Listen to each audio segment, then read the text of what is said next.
Welcome to the News9 Plus show on the world's first news and current affairs OTT platform, News9 Plus. Iran has launched a drone and ballistic missile attack against terror groups inside Pakistan. Now, Pakistan has 4 neighbours, and today it has the singular distinction of making enemies of 3 of these neighbours: Afghanistan, India, and more recently, Iran. Why is Pakistan under attack today? Joining me to discuss this are Major General Sanjay Mestin, Professor Swaran Singh, and my colleague Aditya Kaul. Aditya, give us the lowdown on what's going on right now. Why did Iran attack Pakistan, and that too using drones and ballistic missiles? Well, nothing new. It's been happening for quite some time. This is the Jaish-e-Adl group that we are speaking about. It was formed in 2012, immediately after one of their leaders was actually killed by Iran around 2010. And it inspires from the Jandullah group and Jandullah himself, who were banned, in fact, by the US State Department and several other global players as well. There have been accusations from Iran that this particular group has been receiving support from the US, the UAE, and several other countries in the region. There's also been a talk of the Pakistani ISI, the deep state, really helping this particular group in the Sistan and Baluchistan area. And one of the significant, important events that happened a few years ago, and that is concerning for India, is that the same group, Jaish-e-Adl, had in fact allegedly kidnapped Kulbhushan Jadhav. That's right. So it is Jaish-e-Adl which has kidnapped Kulbhushan Jadhav from the Chabahar port area, where he was on a business exercise, and then taken to the ISI and sold him off to the Pakistani ISI. That's how this entire plan was conspired and hatched. And for last several years, ever since 2016, Kulbhushan Jadhav has been in the custody of the Pakistanis illegally. And that, of course, went to the International Court of Justice, and rest of all we know what happened. But this is concerning because what we speak about is the snakes in the backyard of Pakistan, how Pakistani ISI has been helping them out, be it against India, be it against Iran, or be it against Afghanistan. At least 3 important border areas of Pakistan, 3 important neighbours, have continuously for decades together suffered this homegrown terror or support to these rebels and other terrorists against these countries. Right, and Aditya, as you mentioned, this snakes in the backyard that Pakistan is, I was just looking at the number of this bewildering array of snakes. I mean, they're not all of one species, the snakes. I mean, there are snakes that are globally oriented, the terror groups. There are Afghanistan-oriented snakes, if you can call them that, India and Kashmir-oriented, domestic-oriented, and finally the sectarian anti-Shia. There are 5 different types of terror groups. And let's not forget that this is not a stray group that we are talking about. They are capable of high-level, high-grade terror attacks that they have conducted since 2012-2013 against the Iranian Revolutionary Guard. In some of the attacks that I remember in 2013 and 2019, there are 13 to 27 Iranian soldiers who've been killed. That's not a small matter. So Iran is certainly not going to look the other way, and there's a global concern this time around because there are 2 wars that are underway, and the war in the region is only extending every passing week. Absolutely, that's a very important point, Aditya, that you mentioned. And General Mestin, the fact that we always thought when the war in Israel erupted, everyone thought it was going to be confined to Israel. Then it moves south. The Houthis activate another front. And now it's kind of Iran, in the last 24 hours, has fired missiles and drones at 3 different countries. And of course, Pakistan being the latest example. What is the message that Iran's trying to convey, General Mestin? See, situation has actually become very complex. And rightly pointed out by you, it started Israel, Hamas, and now it has gone south and further to Iran and, Syria, Iraq, and of course now Pakistan. It's a very complex situation. Now, firstly, let's be very clear. What Pakistan is doing, I think Iran is also doing the same thing. I will give a different angle to it. See, Pakistan, you mentioned the 5 types of snakes. I do agree. So they are using these snakes are their proxies, and they have been using everywhere. It started when the USSR had moved into Afghanistan way back in 1978. That's when the nursery was established. So these snakes have been used domestically, regionally, globally, in every manner, specific to India, specific to Afghanistan. Right. So they are just having a nice time in terms of that they are using these proxies, snakes. Iran Yes. is also doing same thing Right. somehow, Yes. except the ideology of Pakistan and Iran seems to be different. Now they have also got all these kind of elements, Houthis and Hezbollah and Hamas, Yes. Islamic Jihad, and also the militias in Iraq. So, Right. again, they are also exactly doing the same thing. So today, the Western Asia, or I would say our strategic and immediate neighbors, have become a very complex issue for India. Right. And these And are going to have ramifications for India. Even our two ships were damaged, merchant vessels. yes. The United States said that these drones have been, and that too, remember, it was in the Persian Gulf. So Yes. the statement by the United States was that they have been launched by Iran. Right. So in such a complex situation, India is going to be, all these things are going to have a direct and an indirect impact on India. Now, Right. the question you have asked, see, Pakistan has been the epicenter of terrorism. And obviously, everyone, including America, they are also using these people, including Israel. I'll now just highlight Azerbaijan has got a common border with Iran. I know there are assets, Israeli assets, even in Azerbaijan. Right. Americans were in Afghanistan.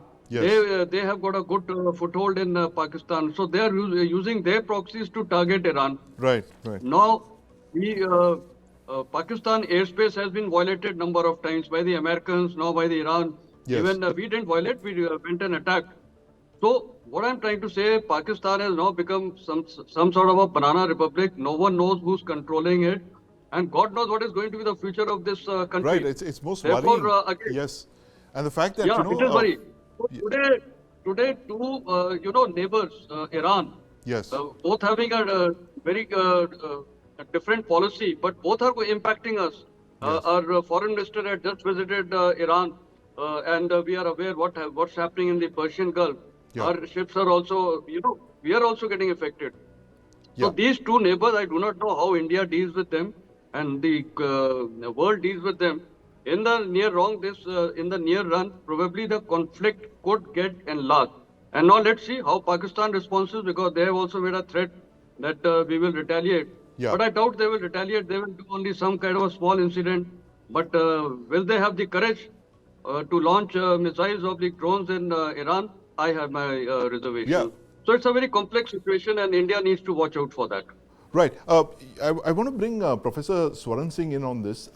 Professor Singh, what do you think are the chances that Pakistan, how has Pakistan made terror proxies an instrument of its state policy? That's of course the big worry, right? With especially for India. And secondly, do you believe that Pakistan could retaliate for this attack? Because it's a very public attack. There are videos floating around. They've also said that 2 children were killed. What's your sense of this? I think first of all, we need to see that Pakistan and Iran have had these problems for several decades, actually. Right. They have been fighting both the drug wars and militancy and blaming each other on providing sanctuaries to each other over a period of time. And this kind of attack, of course, in many ways is unprecedented, but this is not the first instance of violence. Right.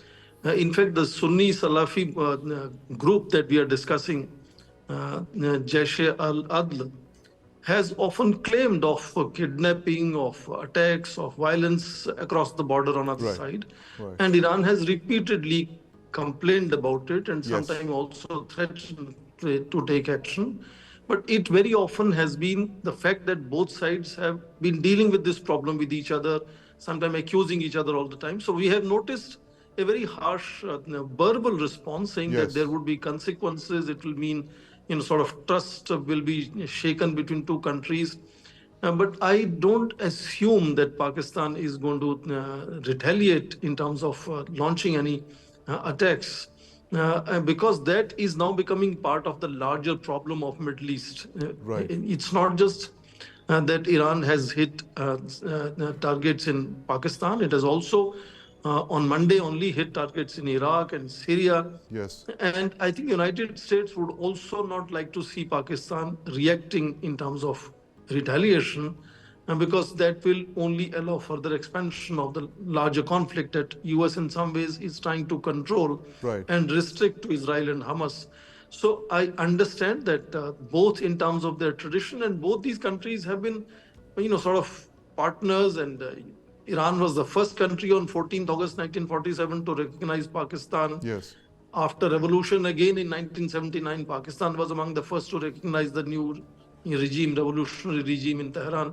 So they have worked together over a period of time. And in that sense, the problem that Iran is now dealing is the problem of its own southeast region, where this whole Sunni movement has been That's there. right. The One of the Sistan leaders was Baluchistan killed province. Yes.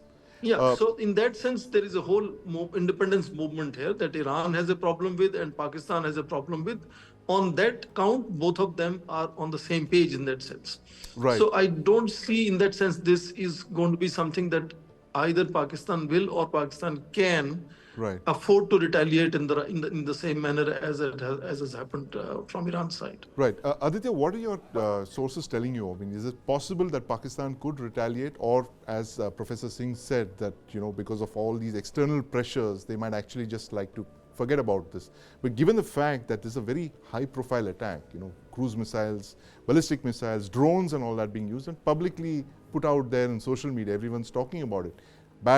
It looks bad for the state of Pakistan. Well, firstly, Professor Swaran Singh said something very important towards the end.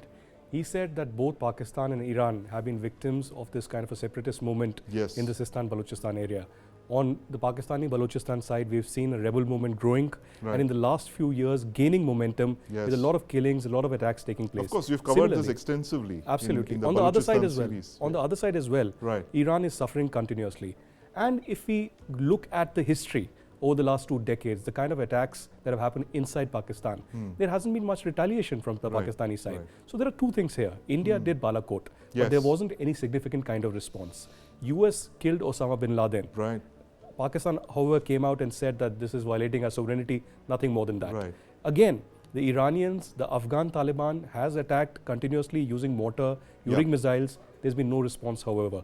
One significant thing that many haven't really observed is that 24 hours Right. before Iran actually did this missile attack, Yeah. there was a high-level security meeting Right. between the Iranians and the Pakistanis in Islamabad. Where the NSA, The Iranian NSA was... Iranian NSA was there, and they were discussing the security matters. Who knows that the intelligence was actually given by the Pakistanis to the Iranians to Right. conduct this attack, and the Pakistan came out, the foreign ministry came out with a huge statement condemning this and Yes. saying that this is violating our sovereignty, and they are now completely silent. So that's another line of thinking, Aditya, that is it possible that Pakistan has said, listen, there are all these guys running around, as Imran Khan himself said when he was Prime Minister, there are 10,000 or so non-state actors in the country, we can't really handle them. Yes. Has it come to a pass that, they're just telling people that, listen, if you feel that this guy is, threatening your interest, please go ahead and deal with it as you see fit? Absolutely. See, Pakistan does not stay strategically friends internally with many people, Right. particularly in Balochistan. Right. You see cases of these enforced disappearances happening. Yes. This is the ethnic Baloch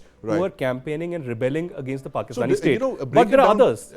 Aditya, tell us what the difference is between the Baloch who are fighting for their struggle on the side of Pakistan and the Jaish al-Adl, which is targeting Iran. Well, as I said, the Jaish al-Adl was formed in 2012 after the killing of one of the leaders in 2010, and it gained momentum, and there's been a continuous allegation that UAE, US and several other regional powers have been helping them. It has a history of the Sunni Shia divide as well, and that has been further dividing. But the Baloch problem in Pakistan has nothing to do with the so-called Islamist terror that is underway. It has nothing to do with ISIS or, for that example, Al-Qaeda or the Taliban or other players that are there. There was a statement that came out with one of the factions of the TTP, which said that we support the Baloch campaign, but immediately the Baloch groups came out and said we have nothing to do with you. We have an independence movement that is not an Islamist movement in any way. We are not going to do that. But our enemy is the Pakistani deep state, the Pakistan army, the frontier corps, and we will continue to do. But again, a twist here is that the Iranian side, Sistan Balochistan, rebel groups have continuous support from the Pakistani Baloch rebel groups, including the BLA and others, that's been helping them with arms, resources, intelligence for years together. General Mestin, is it right to assume that this is the kind of conflict that we are increasingly going to be seeing? Because, you know, given the fact that you have Iran with its set of proxies, they've created this axis of resistance, which we call the axis of instability and disruption of all these Houthis and Hezbollah and Hamas, and then you have Pakistan with its own set of non-state actors. Is this increasingly going to be the kind of conflicts, the wars that are going to be fought? Yeah, it appears so, because that is what even in my previous remark I stated, that now this is going to actually impact India, and I personally feel that these things are going to be on the rise. These kind of non-state actors being used, or the proxies being used. Yes. So this is on the rise. And we have seen so many examples in the just recent, I would say 4 to 5 months by Iran. Pakistan, of course, we don't have to go back into history. There are so many examples of this. Yes. Now, what unfortunately the biggest concern to us is, see, we had some toehold or foothold, I would say, in Afghanistan. Yes. Now that is also gone. Now, Afghanistan, which side is going to, take the direction, no one knows. But I personally feel that Afghanistan economy is also in dire straits. Yes. And therefore, they have to be looking for some economic help. And the only country which can help them is obviously America. Right. Now, America will obviously, since they were there, they have a large number of assets there, 20 years, they have cultivated so many of them. So they perhaps will use certain of the assets based in Afghanistan. Yes. And they would be used maybe indirectly or directly against Iran. And I also feel, this attack which was launched in which 100 people were killed in Iran, to which, of course, they have retaliated. They are stating it is done by Israelis, but I should not be surprised that some elements have also been co-opted from Afghanistan. So what it emerges is that these three countries which are neighboring us, Pakistan, Afghanistan and Iran on our western borders. It's a very complex situation, and all these two are 100% impacting us. And now also our global trade or the Indian trade through the shipping sea lanes is going to be impacted, which is already impacting. So this is going to have another lot of problem for a ruling party today, because prices and all will start going up. We are aware what inflation is could be happening. an issue. That's right. Of course, the trade routes being impacted. I personally feel these things are going to be on the rise, and Americans and the UK have fired some missiles in Yemen against the Houthis. Yes. But to what effect? To what effect? America was there in Afghanistan for 20 years. To what effect? That's so right. these organizations or these non-state actors will continue. They are going to be a rope for India. It's going to affect us very, very badly. It and already now the Maldives is. issue will also come up.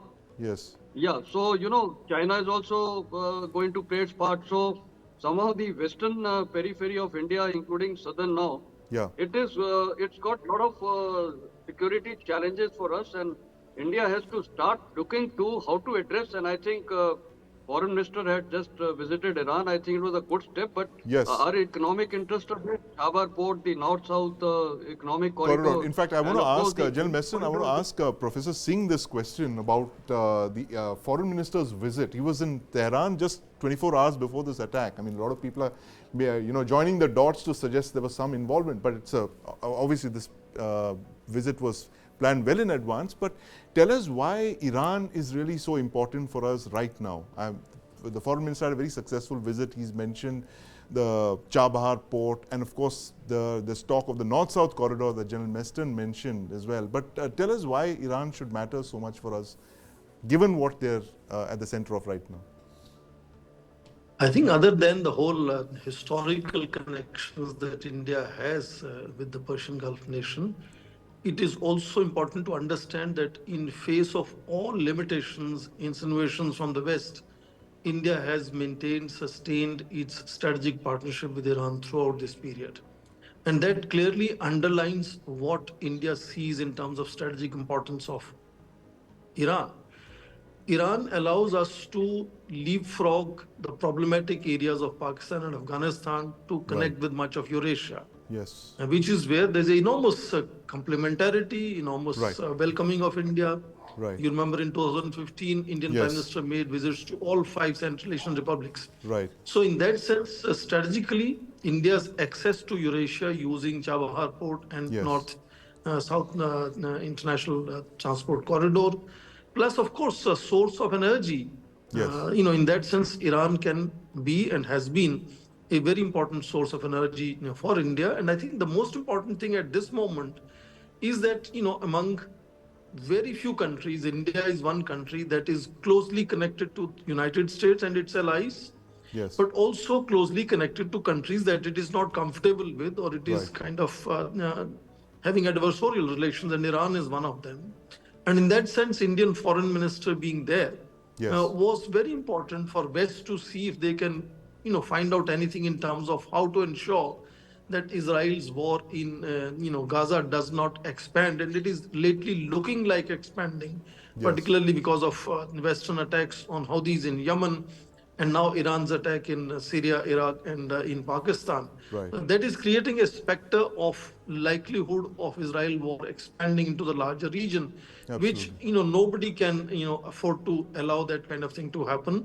And I think interesting part here is that with all the continuing good relationship that Iran and Pakistan have had, Taliban was one problematic area. And then when Pakistan had started supporting Taliban, Yes. is the only time when Iran had showcased its displeasure. In fact, unusual it is Yes. to remember that Iran had actually bagged Northern Alliance Yeah. to eliminate 20 years Taliban. ago. And Yes. Of course. today Pakistan is fighting Taliban on its borders on one side also. Right. So Absolutely. in that sense, Pakistan is not in a happy situation. It's Of not course, in a happy situation. It's never been in recent months, Professor Singh. But I'm sorry, we're completely out of time. West Asia that's destabilized with the conflict zone expanding, coming towards India's borders, and unfortunately, we have no option but to engage with some of our allies in the region to keep our trade routes open. But of course, there is the issue of Pakistan, surrounded by countries which it has been cultivating terror groups, and now some of those countries have retaliated, India being the most recent example, and more recently in the last few hours, Iran. So Pakistan continues to be under attack. That's an area of concern for India. It's right on our doorstep. The conflict in West Asia expanding. Thank you very much, General Mestin, for your comments, Professor Singh for your insights, and my colleague Aditya Kaul. Meanwhile, you can watch our story Snakes in the Backyard by Aditya Kaul only on the News9 Plus app. Download and watch. Pakistan thought that the Taliban takeover will make India nervous. Forgetting that you can rent an Afghan, you can't buy him. If you start using radical Islam, there will be a blowback for Pakistan. In just 2 months, the TTP has conducted more than 100 attacks on the Pakistan army. If you have snakes in your backyard, you can't expect them to bite only your neighbors.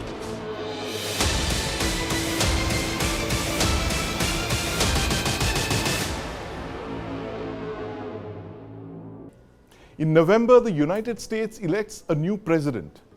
Now, this is the world's most significant election by far. This is because of the outsized impact the United States has on global affairs. What is this impact that the US has on global affairs, and why are we looking at the elections so closely? Joining me to discuss this are Ambassador Ashok Sajanhar, Pramit Pal Chaudhary, and my colleague Justin Thomas. Justin, what's the latest on the US elections? You've just been looking at it, we've been talking about it this morning. Yes, absolutely. Obviously, Trump is the headlining act right now, and he has got the complete control of his party right now. And we move to next state is in New Hampshire, where obviously there are not more Republicans because there are more voters out there are not declared themselves. So it is a bit tricky, but not that tricky enough.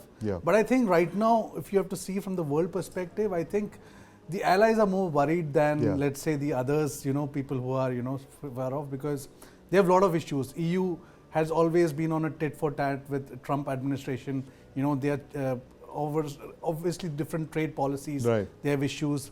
NATO has a big challenge again, and with Ukraine war running, there are already issues that with trade. obviously, countries like Middle East, Saudi Arabia, UAE, they're more, probably happy because Jared Kushner, the son-in-law, has business ties with UAE. The prince also has a very good tie. So yes, when you see in the overall picture, Trump has a advantage, but we still need to. There's a lot more left in the polls. Right, absolutely. Trump has an advantage. And Ambassador Sajanhar, you believe a Trump presidency is inevitable? Well, I don't think anyone can say, use the word inevitable as far as democracies are concerned. And particularly as far as the United States is concerned, I don't think you can use that word inevitable because it's still very much up in the air. Right. Of course, at the moment, it does appear that Trump does have, something going for him. He's won hands down as far as Iowa is concerned. Yeah. He's definitely a nominee as far as the Republicans are concerned. So, meaning I think that goes without saying. He's not participated in any debate, Republican debates, and he has still been sort of, getting 50% of the Republican support. Right. And there are many things against Mr. Biden also at the moment. Going forward, first and foremost is his age and the fact that he has got the country involved in 2 wars. So there are, I think it's going to really boil down to about 4, 5, 6 swing states in the United States, which are really going to decide ultimately. Because Biden, like last time, he got 7 million more votes than Trump. Right. This time also he might get more votes than Trump, but whether he's able to get the states and he's able to get those states which matter with him, I think that's going to be a question mark. Right.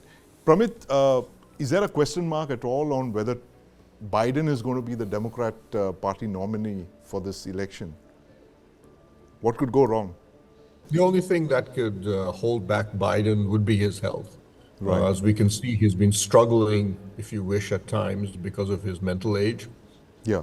And the physical pressure and demands that a presidential campaign, even a primary campaign in which you're not really being challenged, take on a candidate would be considerable. So barring a major fall in his health, with forcing him to step back, I don't see there's any real challenge to Biden. There's a couple of small candidates who are running against him, but many of them seem to be gambling more on the fact that his health may fail than anything else. Right. So a Biden-Trump runoff appears to be inevitable. And why are these elections so crucial, Pramit? Why these elections in 2024 more than any other previous US election? Why is the world looking at it so closely? So the company I work for, Eurasia Group, we do political risk. In fact, we've listed the US presidential election results as the world's #1 risk. Right. And I think it reflects the fact that there has been a complete breakdown in America on what we would call the post-World War II consensus on foreign policy and trade policy. Yeah. So you now have very strong elements of the political system and the public who, for example, want America to pull out of NATO, something that would be unthinkable even 20 years ago or 15 years ago. But if you look at the polling among Trump supporters, 60% of them say that, yes, America should leave NATO. And Trump has publicly said he thinks America should leave. Now, whether he'll actually implement that, but there's very clear sense that the instant Trump is elected, American support for Ukraine in the Ukraine war will immediately start to dwindle. So you have one element on that front. We have another element about Israel and the Gaza war. How strong is America's commitment on that front? There, the Democrats, the left wing of the Democrats, is violently opposed to Biden's policy of support. So again, you have a consensus policy, a very strong one. Israel has been one of the strongest elements, support for Israel of U.S. policy since at least Lyndon Johnson's time. Right. And that is now under challenge from one arm of one of the biggest parties. So you have these parts and pieces, what was considered normal in American policy, which would not even really be debated, is now being debated both inside the parties and will be debated between the two candidates. And I think the most final element is trade policy. Yes. Trump is against it. He believes in industrial, I mean, they both believe in industrial policy, but he is very clear that free trade is not something America should be supporting anymore. Even Biden has made space on that front. And you can see the WTO, for example, has no American backer, if you wish, in Washington anymore. Right. Very important points there. And Justin, before I come to you, you've been tracking the Vivek Ramaswamy campaign trail very closely. I want to ask Ambassador Sajanhar. Ambassador Sajanhar, what Pramit just mentioned, the fact that, literally the outcome of so many conflicts could be decided by these US elections. What could be the scenario? I mean, break it down for us. What if Biden comes back to power in November? How are the conflicts going to play out vis-a-vis if Trump comes back and he says, like he's been saying that, look, if I was the president, you would never have had any war. I mean, as intense as that sounds, but tell us what the two sides, the Republican presidency would mean for these conflicts that we are seeing, and what a Democrat presidency would mean for conflicts right now. Okay, yeah, thank you very much. So first, I think let me have a look at what the Democratic presidency would look like. I think we are having a Democratic presidency right now, so I would imagine it would be more of the same as far as Ukraine is concerned. Continuity. Yeah. But let me very quickly sort of just touch upon these, if there might be sort of some changes that we could expect, because I think there are two conflicts that are taking place. There is heating up as far as Taiwan is concerned, and also as far as North Korea, South Korea are concerned. So I think those also we really need to speak about, think about, take account of. So as far as Ukraine is concerned, what Mr. Biden had said when he had visited Kyiv a few months ago, he said, we will stand with Ukraine for as long as it takes. Right. So I think he is facing problems, he's facing challenges in the Congress in getting money across to Ukraine, getting weapons and equipment. But I think by and large, his heart would be that we continue with the support. Right. As far as Israel is concerned, I think it is what Mr. Biden, he was very supportive of Israel, and that has weakened a little bit. We have seen that when Mr. Trump was there, he was extremely supportive of Israel. We had the Abraham Accords, we had the fact that, move of the capital from Tel Aviv to Jerusalem, etc. So he's been very supportive of Israel, although we see that there are fissures amongst the Republicans who might, have some doubts, and of course the extreme left wing of the Democrats. So we'll have to see how this plays out, but I think on Israel, by and large, I would not see very much of a change. I think if I were to look at it overall, what it would mean, when we are talking about, and on trade policy also, I don't think there is going to be much change. As far as policy with China is concerned, also, I think last time Trump did not make any sort of, bloopers. He did not, I think he conducted himself quite well. If you remember, he was the one who launched the Quad 2.0 in November 2017 in Manila.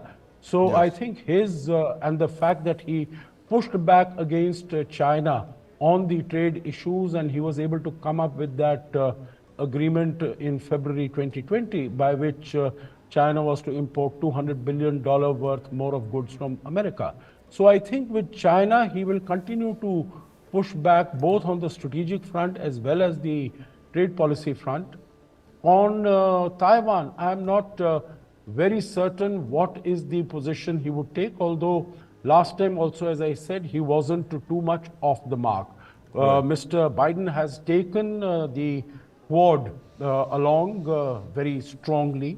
We have had these 3-4 summits that have taken place since 2021, but meaning he has taken off from where Trump had left it. So I think on the Indo-Pacific and on the Quad, there is going to be by and large similar sort of thinking. What my problem with Mr. Trump is that he will go in a direction of making the United States isolationist.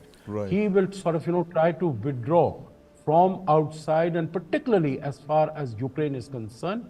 He has been saying that, we have no business to be there. The Republicans have been saying that we shouldn't be sort of, spending our money to support Ukraine in such proactive manner. So I think that is, if the retreat from there takes place, I think that is going to spell very many, I don't want to use the word disaster, but it will be,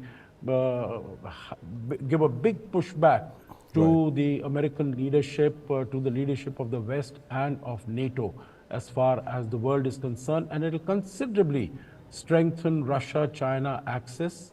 Maybe Iran also you can put it in between. And then what China decides to do on Taiwan, that also could be a question mark. Right, interesting. So Sandeep, I think that this America First policy comes in direct, challenges G7, G20, UN Climate Summit.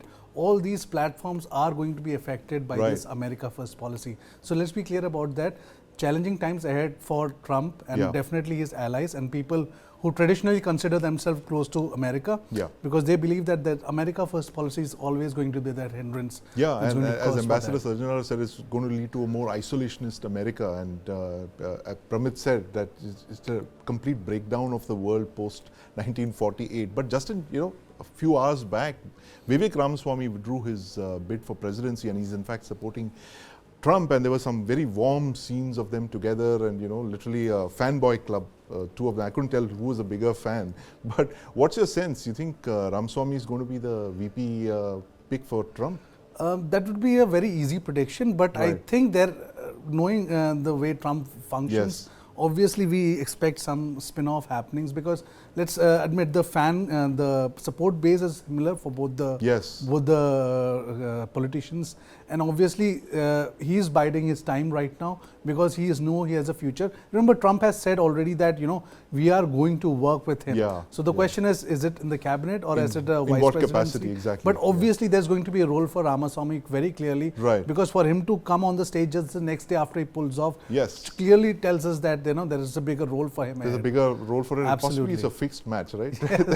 From the body language, it appeared that they'd been in it all along. But thank you very much, Pramit, for your thoughts and insights. Ambassador Sajanhar, this is one election, as we said, is going to have an outsized global impact. We're going to be looking at it very, very closely.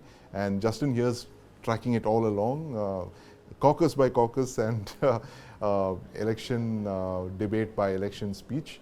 But thank you very much.